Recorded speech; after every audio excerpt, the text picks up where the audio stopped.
नागपूरच्या विधिमंडळ परिसरामध्ये मुख्यमंत्री आणि आरोग्यमंत्र्यांना जाब विचारणारे बॅनर लागले। पुण्यातील किडनी तस्करी करणाऱ्या रुबी हॉस्पिटलवर काय कारवाई झाली हे महाराष्ट्राला समजेल काय अशा आशयाचे हे बॅनर लावले गेलेत। न्यायाच्या प्रतीक्षेत असणाऱ्या एका पीडिताने हे बॅनर लावले। मुख्यमंत्री आणि आरोग्यमंत्री हे पुण्यातल्या आरोग्य यंत्रणेकडे लक्ष देणार का असा सवाल या बॅनरच्या माध्यमातून उपस्थित करण्यात आलाय। रॅकेट जर असेल तर अशा पद्धतीने बॅनर लावून ते शोधलं जात नाही। रॅकेट असेल तर सरकार त्याच्यामध्ये नक्की लक्ष घालेल, स्वतः तानाजी सावंत साहेब त्याच्यामध्ये लक्ष घालतील, मुख्यमंत्री महोदय, दोन्ही उपमुख्यमंत्री त्याच्यामध्ये लक्ष घालतील। बॅनरबाजी केलं म्हणजे प्रश्न सुटत नाहीत। बॅनरबाजी म्हणजे राजकारण असतं। ज्यांनी कोणी बॅनर लावले त्यांनी राजकारण न करता अशा पद्धतीची जर माहिती असेल त्यांनी पोलिसांना दिली पाहिजे, सरकारला दिली पाहिजे।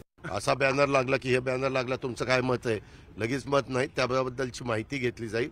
कधी कधी त्या बॅनरमध्ये तथ्यहीन बॅनर लागतात, त्याचा काही नोंद पण घेण्याची गरज नसते। पण हा बॅनर नोंद घेण्याची गरज आहे का नाही ते तपासून बघितलं जाईल आणि त्याच्यामध्ये काही तथ्य असेल तर लक्ष घातलं जाईल, तथ्य नसेल तर सोडून दिलं। सरकार असं काही कारवाई करतच नाही। या सरकारला खरोखरच जनतेची किडनी काढून घ्यायची काय अशा प्रकारची स्थिती आहे। आता सरकारकडून कोणाला कारवाई